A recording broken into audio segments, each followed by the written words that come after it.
Hello, and welcome to another episode of Scavenger Life. This is episode 454 at scavengerlife.com. Oh, so anything new this week? Not much is going on in the world. Oh, God. Okay, so it is official. Official pandemic. It is a global pandemic. Yes. Yeah. So if you are... this is when, if you have, a steady job with, a guaranteed paycheck every week, this is when you're kind of sitting pretty as long as they don't do layoffs. Those of us who this is, what we do for a living, it can get a little bit dicey. But let's talk about our lives. My thing is, I'm not worried that we're all going to die. It seems like from what we've seen... most of us will get a mild illness from this if you catch it, especially if you're under 50, or younger. Yeah. But I guess the real worry right now is that if everyone gets sick at the same time, we don't have a healthcare system that can handle that, especially here in the States where we just don't have we really don't have a public healthcare system. So the resources are taxed. Right. If everyone gets sick at once, it's not trickles here and there. It's right. And that's the whole point of this social distancing and shutting things down and canceling big events, is that if everyone kind of stays away from each other for a period of time, you kind of, as they say, you flatten out that virus curve so everyone doesn't get it at the same time. Yeah. So and me personally, speaking for me, just you, Jay, I'm not worried about my health. I feel like if I get it, I'll muscle through it, but that's just me. The big thing is the vulnerable people in our society, older people. Some people with respiratory problems already. Yeah, people with illnesses that aren't the virus. Those are the most vulnerable people. Right. And those are the people we need to protect. And now's the time to make sure we're helping each other rather than every man for himself kind of thing. And we hope that this brings out the best in us and not the worst. So for me as a business owner, the bigger problem is that everything will shut down for a couple of months to slow the spread, like they did in China, where they just everyone is locked in their home and you can't go anywhere. And for us running our own businesses, that's a little bit scary. If no one were to rent our places, if no one were to buy anything, that gets scary. The good thing about online selling is if people are on lockdown and are at home, they will be buying stuff on the internet, I'm pretty sure. My worry is we have 3 vacation rentals, and it's springtime. This is prime time for people to be coming to the country. Right. This should be the start of our best part of the year. Yeah. And we have been getting some cancellations, but interestingly, we've also been getting a lot of bookings, an equal amount of bookings, because some people are seeing it as I need to cancel.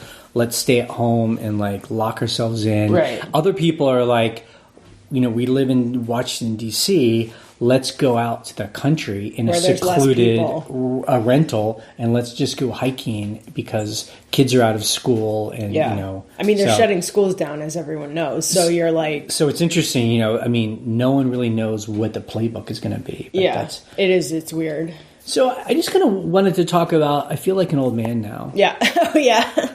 Back in the 2008 global meltdown, economic meltdown. So that's when we started our eBay business. Yeah. 12 years ago. Yeah.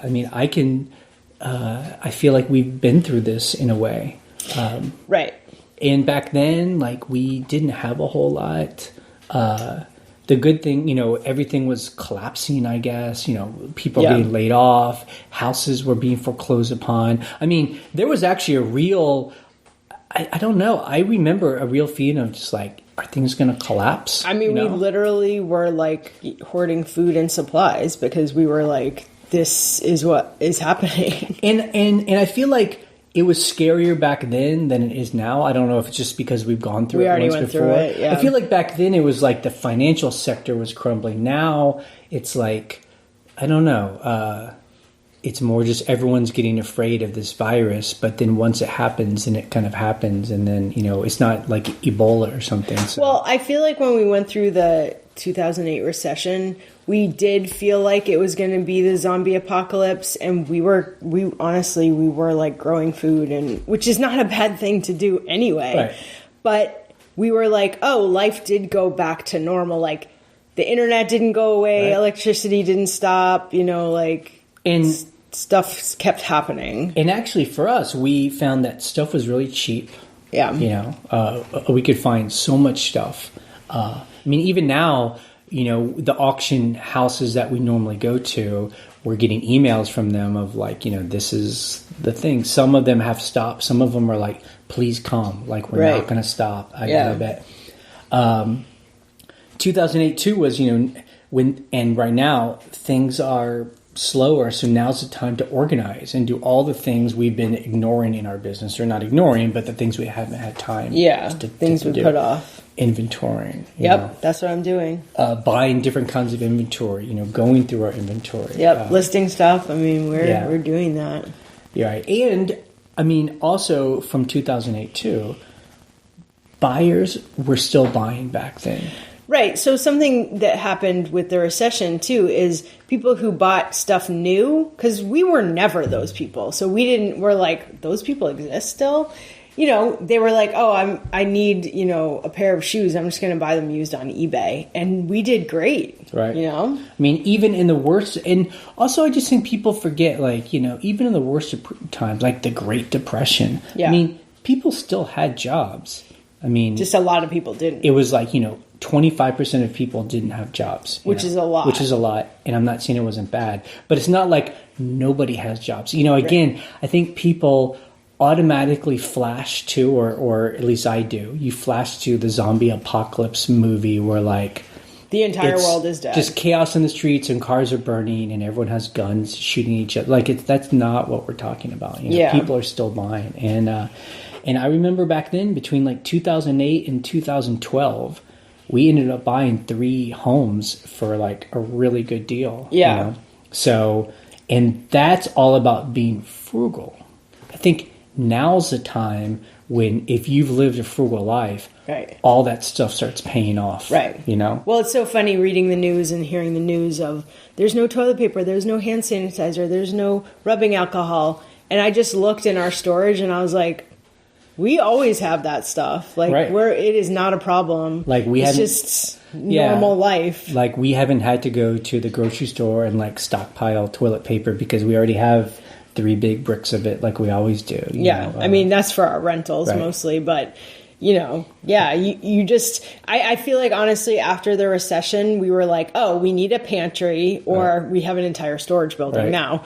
And we just need to keep our freezer full and our dry goods full. And we have like medical supplies and stuff like that. We're eating like we always do, which is we're always cooking. So we're not people that were going out and now like we can't go out to eat. And so we don't know what to eat, and I think back in 2008, we saw that too. The people who are really getting hurt were the people who were not the frugal people. So when the money stopped, they didn't know what to do. Yeah. They had too many expenses. We definitely have more expenses now than we did back then. Yeah, certainly. But we've maintained our frugality. Yeah. And we've even talked about it. I think we'll be okay. I'm sure there are most people listening to this that are like, yep.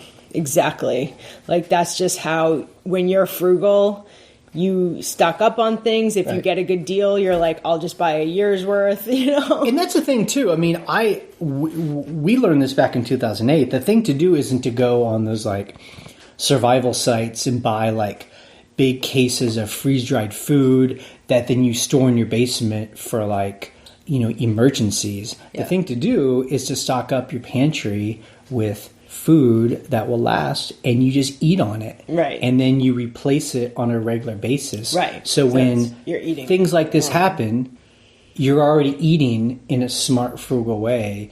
You're suddenly not going in the basement trying to see if you actually like freeze-dried ice cream or like freeze-dried beef stroganoff, and you're like, I can't eat this, right. But I have 400 packets of I guess the feeling is if it were like death all around you, you'd be like, it doesn't matter what it is, I will eat it. Yeah, I mean, at that point, but I mean, again. But it never seems to really get to that point, which it's hilarious because now we're watching Chernobyl on TV while this is happening, and I'm just like, it's the end of the world. It's that show on People HBO. cause destruction and death, and the world is melting. It definitely feels like that. I mean, again, I'm going to stress that that's going to be the theme of this podcast. Is just like, Yes, we all need to just so you know, take care of each other, and let's let the best of ourselves come out and not the worst.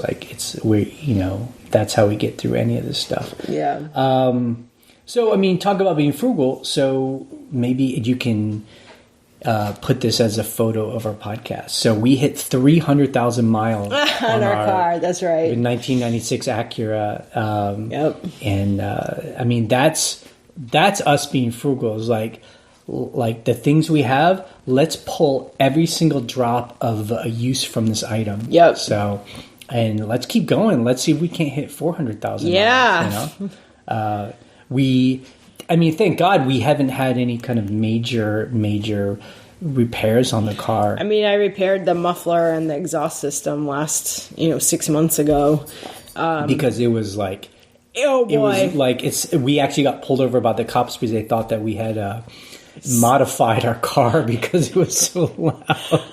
It's also one of the cars that gets modified all the time. So, of course, they were like, oh, it's some cool kids that are, and we're like, sorry, we just have a hole in our muffler. I mean, and then speaking of frugality too, it's like our clothes too. So we'll start with like nice, here's how my clothes work.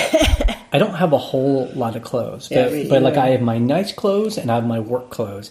And what happens is I start wearing my nice clothes at the wrong time accidentally. Sometimes, and then they suddenly become work clothes. Yeah. And then I wear those work clothes until they're just dissolving, shredded. And and then you just, if they're cotton, you throw them in the compost. Right. You go back to dirt or a wool. Yeah, or wool. But and so when do we buy brand new? Because I don't think it's good to always be buying things that are older.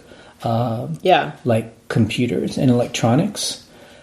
Although we do buy those used. We buy them used, every single time. But we don't do, like I see some people on the forum where like, my computer's having problems, and we're like, how old is it? 12 years old? It's like, with computers, I think we update them a little more often. do have an iMac from 2011 that's still kicking ass. So, but that's because we bought it new. We bought it new. We bought it actually brand new. We bought it maxed out. I maxed it out for video editing, so it's not slow at all. But for the most part, we're updating like our computers or phones every 5 years or so.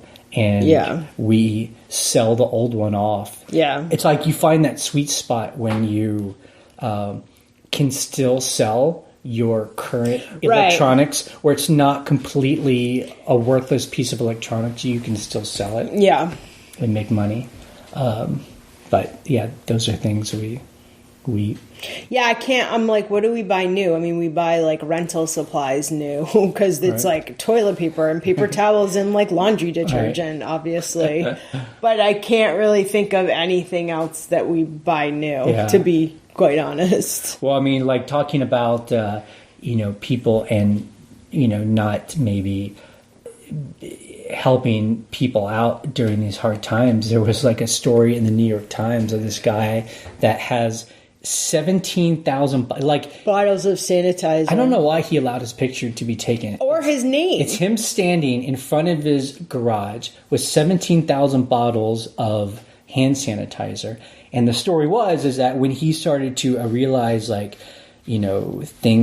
were freaking out, he drove around his state of Tennessee to every single small town, Dollar General, Costco, and so started buying up hand sanitizer and Clorox wipes, and that he started to make a lot of money fast. I think he made like $20K, but then Amazon stopped that. Right.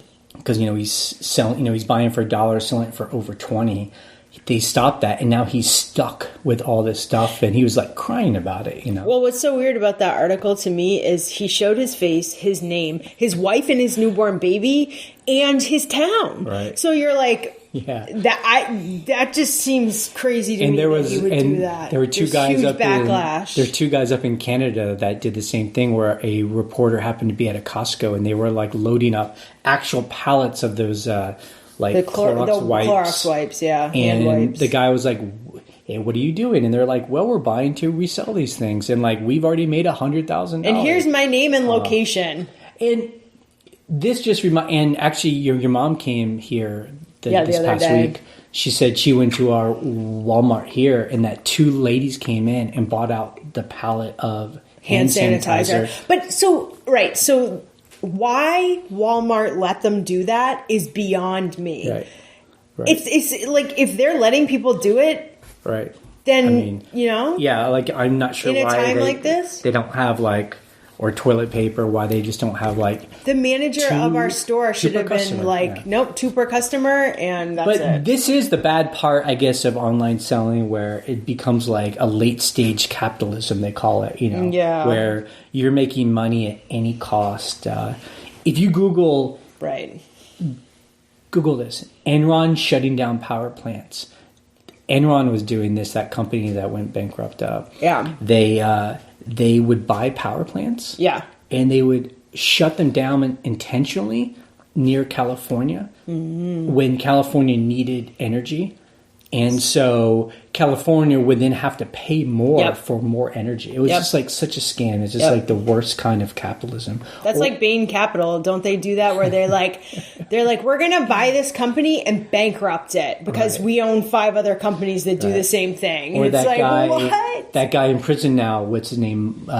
It's Martin Shkreli. It's actually brilliant in like the most evil way. He would buy these little tiny drug companies that had like a drug that people would need, but it was like really cheap to make and didn't make a lot of money. Yeah. And he would just buy it and then just raise the price and be, $400 a pill or something. And he's actually in jail now. Didn't he do that with EpiPens? Wasn't that one of his things? I don't. Or did that just happen? It was the EpiPen, right? Because I thought I needed one, and I thought I had like an allergic thing that I need an EpiPen, and they're $400. Right. So I don't know. Or they were. I mean, I bet the odds are there are people hearing this who maybe were taking advantage of that thing too, buying up Clorox wipes and everything and selling it online for a lot of money. Yeah. And I get it. Like it's not illegal currently. Right. That's how capitalism works. Right. But yeah, it's kind of bad form. Okay, let's talk about our eBay sales this week. It was slow, but it wasn't the bottom. It wasn't like the worst. And really, it was a lot of low dollar sales. So we sold 35 items for about $925. Yep. So that's not bad, actually. Yeah, I mean, for us, we like to say that we need about $1,000 in gross sales to feel good. So we pretty much almost hit that. So the fact that this week was like global pandemic and Trump's saying there's a national emergency, and we still almost made our goal, I'm like, that's thank God. Yeah. So it's not bad. We'll see how. I mean, and someone actually just bought something today for $40, some candlesticks. Yeah, so candlesticks. It's weird. So random. Like our highest price item was only $70. So that's one reason why our prices were good. And it was someone decided they needed a vintage tissue box cover. Well, that makes sense, right? I mean, like I said, it's not like there are fires in the street. People still have jobs. People are getting Social Security. They're getting their pensions. Or so money is flowing. And people still need to buy things. That was a funny sale. Yeah. Well, and one of the sales, I thought, we took an offer on some stoneware plates. And she just wouldn't pay. She had zero feedback. I'm like, she's not going to pay. All of a sudden, she paid last night. I'm like, great. I guess she really wanted these. It's interesting. This week, we saw kind of I think we had 4 or 5 people that bought from us that had never had any... Zero feedback. And I think that's good to see. And we don't talk about that a lot. We all say, everyone's going to all these other sites. But, I mean, people are still joining eBay to buy things. And we see those people, Yeah, I mean, there are new people on eBay. I mean, like you said, like 4 people this week had zero feedback, and I generally don't have a problem. I mean, there are times where people cancel things or they, don't pay. Right. And look, a lot of times those people have 500 feedback. There was a lady that bought like a little soup tureen or whatever. Yeah. And it said in the title, no lid. No lid. And then she bought it. Every single photo showed there's no lid. And then I couldn't tell you that there's no lid enough times. She's like, does this have a lid? She goes, I didn't realize when I bought this that it didn't have a lid. Yeah. So what do? You just cancel it, relist it. Cancel it. I think she had zero feedback, maybe. Yeah. She did. So anyway, we'll see how the week goes. And all we can do is keep listing. Yep. And if we have downtime, to do inventory and just kind of clean our store up, Yeah. Okay, scavenge of the week. Well, Ryan, you scavenge by yourself. I scavenged 3 times this week. All by yourself. My mom was with me at 2 places. Right. So that was sort of like a hangout. And obviously she sells on eBay too. So we're like looking for stuff together. So that was on like Tuesday. And then Friday, I needed some stuff for one of their rentals, like little ramekins, or I was just looking for stuff for the kitchens. So I was like, this is like fully a work trip. So I'm just going to take my time and just like look through, this whole store. How did that feel? I can't remember when you've gone shopping. I kind of wish you had been there because I feel like we would have found more stuff, the two of us, Sure.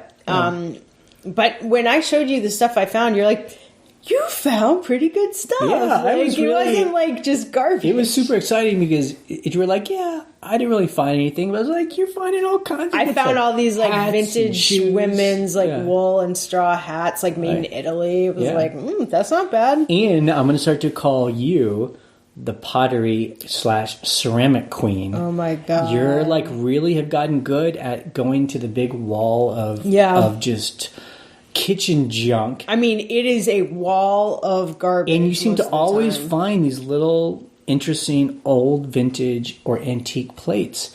And that stuff sells. It's slow, but it's slow. And it's very particular. Like, I don't want people to be like, I bought all this ceramics and it's flying off the shelf. Like, because it's not like that at all. And it also kind of sucks to research it sometimes. You're like, oh, there's nothing about this mark, But this week, you sold to someone in Japan just a teacup by itself. No cup, no saucer for $30. That's not bad. Yeah, you're bringing global peace together through. I think a lot of times people are putting collections together, or that's why I sell things individually sometimes. Where I'm like, okay, I found one teacup. Right. That's gonna do okay because someone has this set in Japan. That apparently. It's replacements.com. Replacements.com. Right? The name is right there. They built a multi-million-dollar business based on that. Exactly. So I enjoy it. I mean, I like finding things. I love it when the pattern's on the bottom, like it says the name and the pattern. I'm like, oh, thank God. But most of the time, that's not true. Right. And I don't know if we've mentioned this. I'll do a little tease.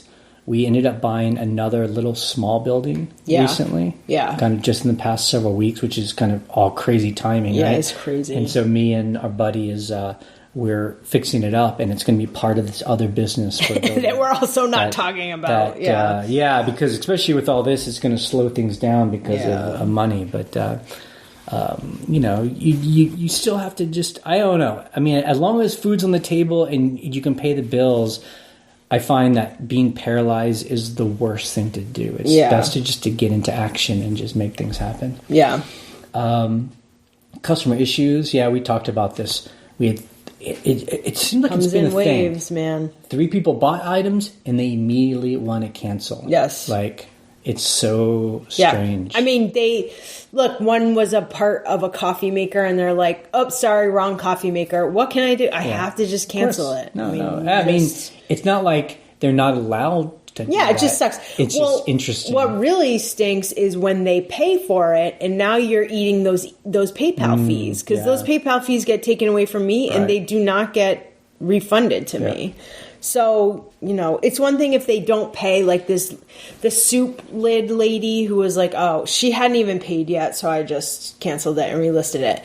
Number two, with the soup lid, why am I even selling something that doesn't have a lid? I should just get rid of it. You're like, what are you It was one of those sales where she gave us a low offer. I couldn't take it fast enough, and I was so happy to get that sold, and then... But immediately I looked at that listing and I was like, why is someone buying this? Yeah. Why are you selling it? You list everything. So, okay, things we learned in the forum. Okay, this is time to get super nerdy. A lot of talk on the forum. We found someone mentioned a new, I don't know how new it is, but new to us, some free accounting software, online accounting software that's just like GoDaddy bookkeeping. Right, it's called Wave. Called Wave Accounting. Yes. And so we started to put our information in it because GoDaddy bookkeeping has not been syncing to a lot of our accounts, and GoDaddy bookkeeping doesn't seem to be updating itself like the developers don't seem to be updating their software. So we thought we'd try something new. It works well, and I'll let you explain, but Mark on the forum pointed out that PayPal isn't syncing. Yeah, what a pain. Well, look, so what I've noticed is PayPal has to be manually synced. And I don't mean like upload a CSV file, from downloading it from PayPal and then re-uploading it. You can do that. I actually got an error doing that. So I'm having like a major problem with their software right now. So what I do is PayPal is part of like this. They don't consider it a bank account. They consider it like an app integration. It's like something else. So what you have to do is if you're using Wave, you have to go into your integrations, click edit on PayPal, and just put a date a month ago and be like, get new transactions. You press save. And then it does do the sync for the last couple days. So it does bring the info in if you like click the button, which is good for me because I'm like, I'll just get the info but it's kind of a pain because for a month I didn't do that because I just thought it was automatically syncing. So the thing that stinks is Wave is free. I don't want to have to pay for accounting software, but I'm pretty sure eventually we're going to have to because if I keep having trouble with them. Well, I mean, that's the thing with GoDaddy bookkeeping. It's like $10 a month. I don't mind $10 a month. Right. But GoDaddy bookkeeping's even worse for us. It's even worse. Because we have like 3 bank accounts and credit card accounts that no longer sync with GoDaddy, and we've contacted them numerous times, but there's no one working on it. And they're just like, it's just your own problem. It's the bank's problem. Well, and then they're like, manually upload a CSV. And I'm like, the whole point of me having online bookkeeping is so I don't have to manually upload a CSV. So, that being said, why don't we say we're willing to pay a monthly fee? Yeah. I don't know what to use. So I've asked this before, but I still haven't gotten a really good answer. Yeah. We've been thinking about just moving our business over to QuickBooks online. Yeah. It's also $10 to $30 a month, depending on which one you want. Yeah. And I know everyone says it's not just like bookkeeping software. It's actually like, like bookkeeping and tax software. So it's like more robust. So, sure. But I'm wondering, does anyone use QuickBooks online for your eBay store, and does it bring in? Does it sync PayPal? Right. Does it sync everything? Right. And should. And can you teach it what transactions are so it's automatically? Yeah, if I buy something from, let's say, Goodwill, right, and you're like, that's always going to be, whatever. Or if we pay our electric bill online, does it automatically see if it's SVEC? I believe that's how it's supposed to work. Right. But I would love to hear from people who are using QuickBooks if it works. Because like the thing about Wave that's so frustrating is everything else works fine. But PayPal is just not working. Yeah. So for eBay sellers, you're like... Yeah, and unfortunately we went into the Wave software, the forums. It's been a problem for a long time. And they're not fixing it. They seem pretty clear. They basically said it's not going to get fixed. Just manually upload a CSV. Yeah. So I'm like, great. So my other question is, people who are doing managed payments, how is that getting synced with your bookkeeping software? Yep. Like, are you just syncing your bank account because eBay's sending money to your bank account, or do you sync with eBay? It's a good question because on GoDaddy, it was funny because you could sync your eBay store. And you could sync PayPal, and you could sync the bank account that you like sent money to. So you'd have to like zero those things out where you're like, this is a transfer, don't show this. This is a eBay sale through PayPal. Okay, that's that. Like, and I'm sure this has been answered before, and we're not in management payments yet, so I haven't had to learn this. Is PayPal getting cut out completely? Like, are you paying for your shipping through eBay's new managed payments system? Right. So it's funny because I was thinking about this in terms of like Amazon as like a third party seller. If you were selling stuff not through FBA, if you like had stuff on your shelf that you like shipped to people directly, like a book or whatever, you would pay for shipping through Amazon. So I'm thinking this is what managed payments is going to be like. You pay your media mail or whatever through Amazon, and then when you do your direct deposit from Amazon, when they do it, they're in charge of doing that. They minus all your fees out. They're like, here are our fees. Here's what you paid for shipping. Here's your sales, basically like net, right? And then they deposit that. So basically your fees have all been taken out already. So it's not like you have expenses because you're like, you didn't pay essentially in quotes out of pocket for your shipping expenses. They just took it out. So I wonder if managed payments will be like that, where they're like, okay, you paid $100 in shipping this month. We're not going to give you that $100 because you like spent it out of your. But I mean, I guess my point is, if I'm understanding correctly, managed payments would have to tell your bank account all that stuff. So your bookkeeping software wouldn't just get a lump sum of your net profit. It needs to say, you paid X amount for shipping, you paid X amount for fees. Does that make sense? No, but so like, I guess the theory is that you don't need to take those as expenses because they've already been taken out. Mm-hmm. You know what I mean? You're like, why would you expense shipping if as long as eBay doesn't send you a 1099 for all your gross? That's a good point. Because like PayPal will send you 1099. Here's all the money you made, including shipping and everything. And then you need to be able to see, of that gross profit, how much of that was this and this? This was shipping, this was fees, this was... No, you're right. Yeah, so how is that going to work? So there are some people that have been managed payments in 2019 who are now doing their taxes. I would love to hear that. Please let us know. Yeah. It's very confusing. It's all very confusing. Or give us a call. Okay, before we go to the calls, I saw that the man who created Members Only jacket, the members only fashion brand, he died last night. And he was 92. Herb Goldsmith. Yes. Who had a great, I didn't know that this was the members only like catchphrase. When you put it on, something happens.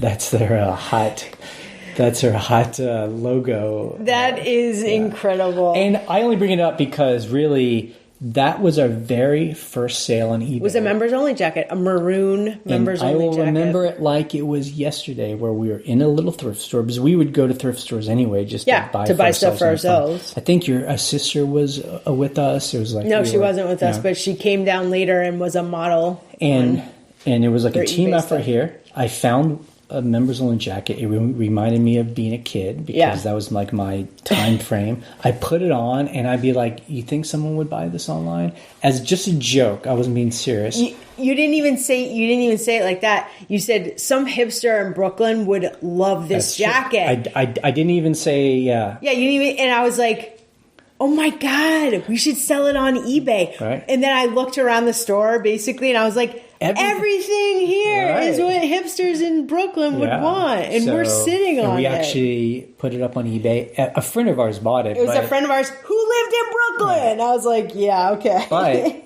But that opened up our eyes. It was like I was blind and now I can see. Well, what's so funny is like, people who aren't here think what we have here is cool, and we were like, That's our business model. Period. End of story. Yep. Exactly. And it still is, kind of. All right, so there were actually no calls or comments this week to our phone line, but if you want to leave one, you can call us at 540-407-8486, or you can email us an audio file from your phone. Our email is thescavengerlife@gmail.com. Yep. So, we talk about this, a forum. We're at scavengerlife.com/forum. We invite you to come over and introduce yourself and hang out. We post this episode every Monday morning, Sunday night, but definitely on Mondays. On Wednesdays, you can come over and watch Steve's What's Sold video. It's very educational. Yeah, he's great. And you can hear our other podcasts, not mine, yours. We just posted a new episode of Shampoo and Booze. Yep. You should go look at it. It's a really cute, old chapel in the UK. Wow. Which we cannot get to because we're not allowed to fly there. And the podcast is about design and decorating for Airbnbs. So it's a video podcast now. We're on a mission to get Airbnbs to look better and not junky. It's really fun. So go subscribe on YouTube, shampooandbooze.com or youtube.com/shampooandbooze. Yep. So we are in interesting times. We just encourage everyone to be safe. Now's the time to make sure we're helping each other, and let's have the best come out in us and not the worst in this times. And wash your hands. Yeah, and for anyone who's actually doing this full time, who works for it yourself, just just be frugal, keep your expenses low, and we'll all get through this. Okay. We're ending this podcast in 3, 2, 1. Bye.